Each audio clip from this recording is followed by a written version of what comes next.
இடம்பொருள் நேயர்களுக்கு வணக்கம். ஸோ இன்றைக்கி பார்த்தீங்க அப்படின்னா இப்போ சிறகடிக்க ஆசை சீரியலில் இந்த கதையில் என்ன தான் நடக்குது, என்ன கொடுமை தான் நடக்குது அப்படின்னு பல கேள்விகள் நம்ம மனசில் வந்து தான் போயிட்டுருக்கு.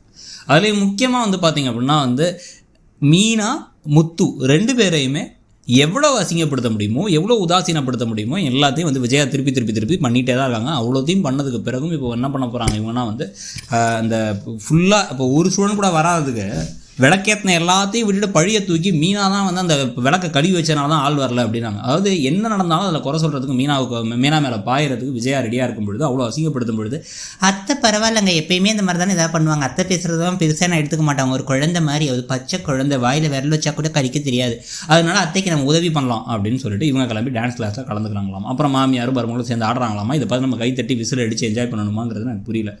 இந்த கதை எப்படி இருந்த கதையை ஏன் இப்படி ஆக்கிட்டீங்கிறத தவிர வேறு எந்த கேள்வியும் நமக்கு உடனடியாக தோண மாட்டேங்குது. இதில் இப்போ அவங்களுக்கு கழுத்து சுருக்கிச்சாமா, ஆனால் நல்லா ஆடிட்டோன்னு எல்லாரும் கை தட்டிட்டு இருக்கும்போது கழுத்து சுருக்கிச்சுன்னா அவங்களை கொண்டு போய் டாக்டர்லாம் கொண்டு போய் சேர்த்து சரி ஓகேன்னு அவங்களுடைய இந்த நடன ஸ்கூல் ஐடியாவே ட்ராப் பண்ணுறதுக்கான வாய்ப்புகள் ஒரு பக்கம் ஜாஸ்தி. இல்லை அப்படின்னா அவங்க இன்னும் கொஞ்சம் நாள் நடத்த போகிறாங்க அப்படின்னா அதுக்கு முத்துவே இறங்கி போய் அவரே போயிட்டு நான் ஆள் பிடிச்சி கூப்பிட்டு வரேன் எங்கள் அம்மாவுடைய நடனப்பள்ளிக்கு அப்படின்னு இறங்கி எல்லா வேலையும் செய்ய, இந்த பக்கம் மீனா போயிட்டு பூ கட்டுறவங்களோட குழந்தைங்க எல்லாத்தையும் கூப்பிட்டு இங்கே சேர்த்து விடணும், எல்லா வேலையும் செய்கிறதுக்கான வாய்ப்புகள் இருக்குது. அப்பவும் இதனால் விஜயாவுடைய மனசு மாறுறதுக்கான எந்த ஒரு வாய்ப்பும் இல்லை. சரி, இதெல்லாம் ஒரு பக்கம்னா நம்ம ஏற்கனவே பல நாளாக புலம்பிகிட்டு இருக்கிறது இன்னொரு பக்கம் தான் பார்த்திங்கன்னா அண்ணாமலையுடைய செயல்பாடுகள். அண்ணாமலையை அப்படியே முழுக்க விஜயாவை அப்படியே ஏற்றுக்கிறாரு. அவர் எப்படி மீனாவை முத்து ஏற்றுக்கிறாங்களோ அந்த மாதிரி ஏற்றுக்கிறாரு. அதே சமயத்தில் பார்த்திங்க அப்படின்னா மீனாவை அவமானப்படுத்தினா அசிங்கப்படுத்தினா அமைதியாக இருக்கார். முத்து செய்கிற தப்புகளுக்கெல்லாம் அவ்வளோ கோவப்படுறாரு. என்னடா நினச்சிட்டு இருக்க, வெளில போடா, என்னடா நினச்சிட்டு இருக்கேன், மூஞ்சியே முடிக்காதாங்கிற மாதிரிலாம் பேசுகிறார். ஆனால் அதே சமயத்தில் பார்த்திங்க அப்படின்னா மனோஜுக்கு இந்த பக்கம் ரவிக்கெல்லாம் பார்த்திங்கன்னா புஜுக் பண்ணிருக்காரு. புஜுக் இதெல்லாம் பெரிய விஷயமா உடுப்பா, அவன் ரொம்ப டயர்டாக இருக்கான், அவன் படுத்து தூங்குறான்ப்பா அப்படின்ட்டு இப்போ வரைக்கும் ரூமை வாங்கி தரல. சரி, ரூமையும் வாங்கி தரல. அதுக்கப்புறம் அட்லீஸ்ட் சமைக்கிறது மட்டும் எல்லா வேலையும் மீனா மட்டும் பண்ணுறாங்களே, இதை வச்சு நிறைய பிரச்சனை அந்த வீட்டுக்குள்ளே வந்துருச்சு, அதுக்கு ஒரு பஞ்சாயத்து தலைவராக தலை தீர்ப்பை சொல்லுவோம் அப்படின்னா அதையும் பண்ணல.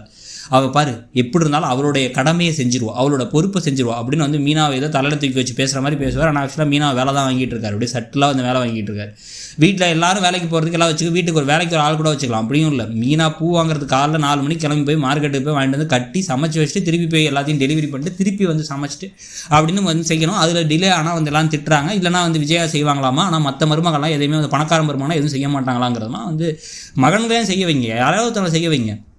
எதையும் பண்ணாமல் இருக்கும் பொழுது இப்போ இந்த ரூம் விவகாரத்தை வச்சும் அடுத்து யாராவது பிரச்சனைலாம் வந்துச்சு அப்படின்னா அட்லீஸ்ட் முத்துவோ மீனாவோ வாயை திறந்து உங்களால் தான் பிரச்சனையே, நீங்கள் வாயை திறந்து பேசலாம். நான் கல்யாணமே பண்ணிக்கலண்ணே, என்னை கூட்டு வந்தீங்க, அவங்க உங்கள் ஒய்ஃப் என்ன அவமானப்படுத்துகிறாங்க, அசிங்கப்படுத்துகிறாங்க, என்ன தான் நடக்குதுங்க அப்படிங்கிறத கேட்கலாம்.